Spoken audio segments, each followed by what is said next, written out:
guys, here we are for day 7.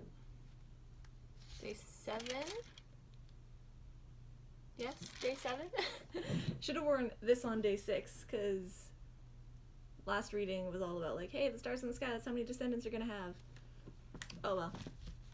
Maybe I'll plan theme outfits later. Just kidding. That would be really complicated. Okay, day 7, Genesis 18.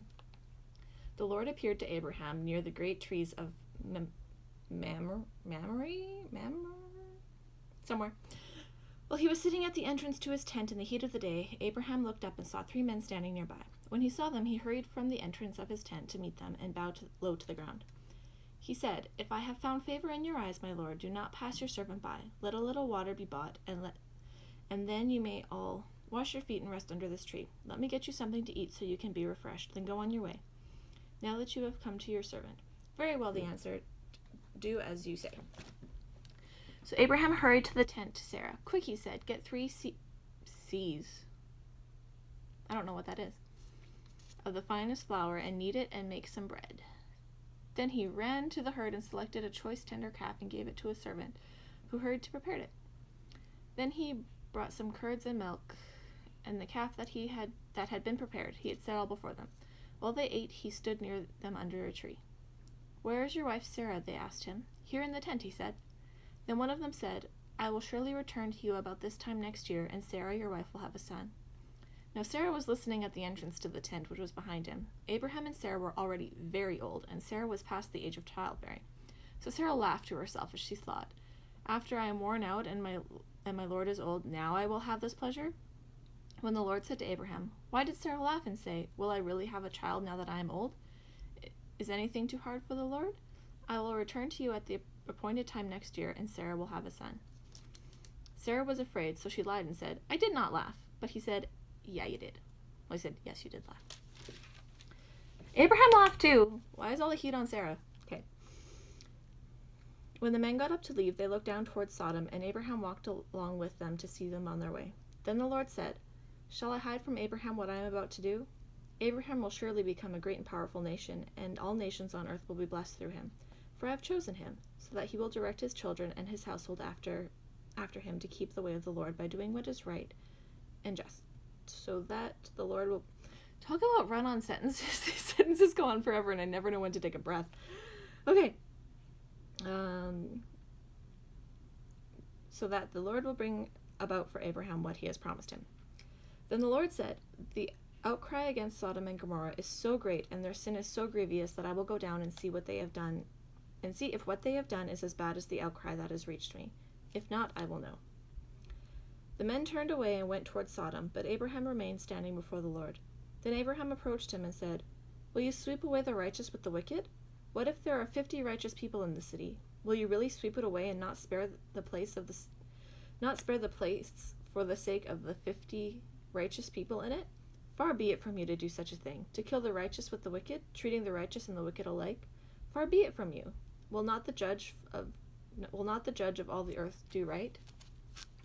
The Lord said, "If I find 50 righteous people in the city of Sodom, I will spare the whole place for their sake."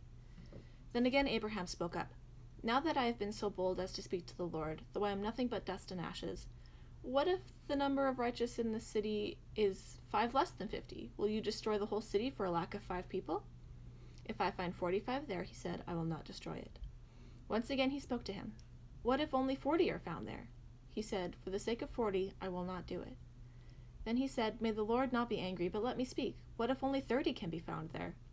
He answered, "I will not do it if I find 30 there." Abraham said, "Now that I have been so bold as to speak to the Lord, what if only 20 can be found there?" He said, "For the sake of 20, I will not destroy it." Then he said, "May the Lord not be angry, but let me speak just once more. What if only 10 can be found there?" He answered, "For the sake of 10, I will not destroy it." When the Lord had finished speaking with Abraham, he left, and Abraham returned home. 2 angels arrived at Sodom in the evening, and Lot was sitting in the gateway of the city. When he saw them, he got up to meet them and bowed down his face to the ground. "My lords," he said, "please turn aside to your servant's house. You can wash your feet and spend the night, and then go on your way early in the morning." "No," they answered, "we will spend the night in the square." But he insisted so strongly that they did go with him and entered his house. He prepared a meal for them, baking bread without yeast, and they ate. Before they had gone to bed, all the men from every part of the city of Sodom, both young and old, surrounded the house. They called to Lot, "Where are the men who came to you tonight? Bring them out to us so that we can have sex with them." Lot went outside to meet them and shut the door behind him and said, "No, my friends, don't do this wicked thing. Look, I have 2 daughters who have never slept with a man. Let me bring them out to you, and you can do what you like with them. But don't do anything to these men, for they have come under the protection of my roof." And your daughters aren't under the protection of your roof? Whatever. "Get out of our way," they replied. "This fellow came here as a foreigner, and now he wants to play judge. We'll treat you worse than them." They kept bringing pressure on Lot and moved forward to break down the door. But the men inside reached out and pulled Lot back into the house and shut the door. Then they struck the men who were at the door of the house, young and old, with blindness, so that they could not find the door. The 2 men said to Lot, "Do you have anyone else here, sons-in-law, sons or daughters, or anyone else in the city who belongs to you? Get them out of here, because we are going to destroy this place. The outcry of the Lord is against its people so great that he has sent us to destroy it."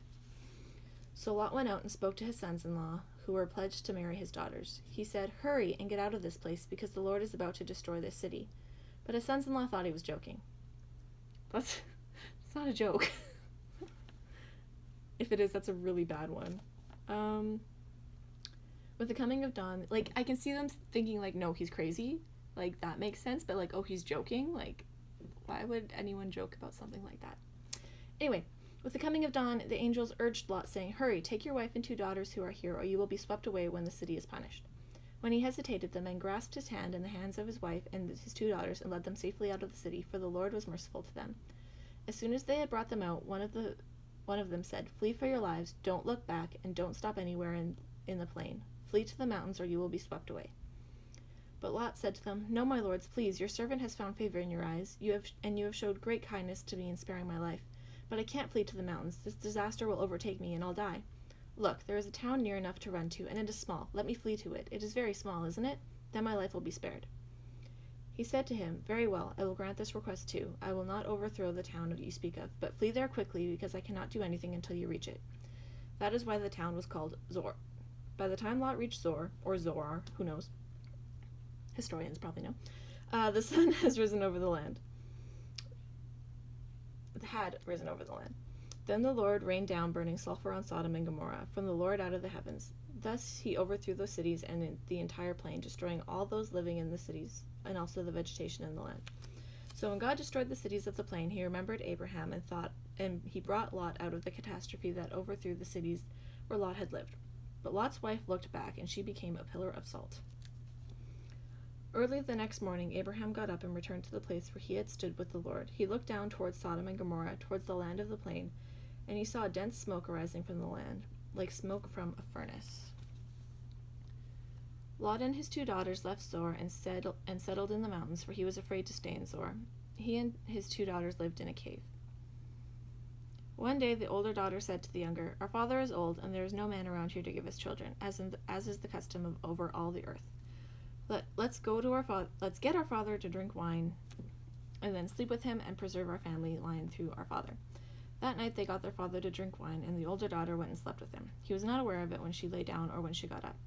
The next day the older daughter said to the younger, "Last night I slept with my father. Let's get him to drink wine again tonight, and you can go in and sleep with him so we can preserve our family line through our father." So they got their father to drink wine that night also. The younger daughter went and slept with him. Again he was not aware of it when she lay down or when she got up. So both of Lot's daughters became pregnant by their father. The older daughter had a son and named him Moab. He is the father of Moabites today. The younger daughter also had a son, and she named him Ben-Ammi, and he is the father of the Ammonites today. Why didn't they just run away? That makes so much more sense. Anyway, that's day 7. See you next time.